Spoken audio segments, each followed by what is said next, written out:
Rusija i Ukrajina rat, najnovije vesti.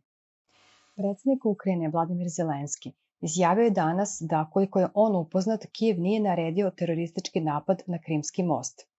Definitivno nismo naručili tako nešto, koliko ja znam, rekao je Zelenski u intervjuu za kanadsku TV mrežu. Ujutru 8. oktobra na Krimskom mostu odjeknula je eksplozija. Dignut je kamion u vazduh, nakon čega se zapalilo 7 cisterni sa gorivom iz voza koji je išao duž železničkog dela mosta. Kao rezultat toga, 2 kolovoza dela Krimskog mosta su se delimično urušila, ali lučni nosači nisu oštećeni. 4 osobe su poginule, a predsjednik Rusije Vladimir Putin je izjavio da ukrajinske specijalne službe stoje iza napada koji je oštetio Krimski most. Direktor Ruskog istražnog komiteta Aleksandar Bastrikin incident na Krimskom mostu je nazvao terorističkim napadom, ističući da iza toga stoje ukrajinske obaveštajne službe.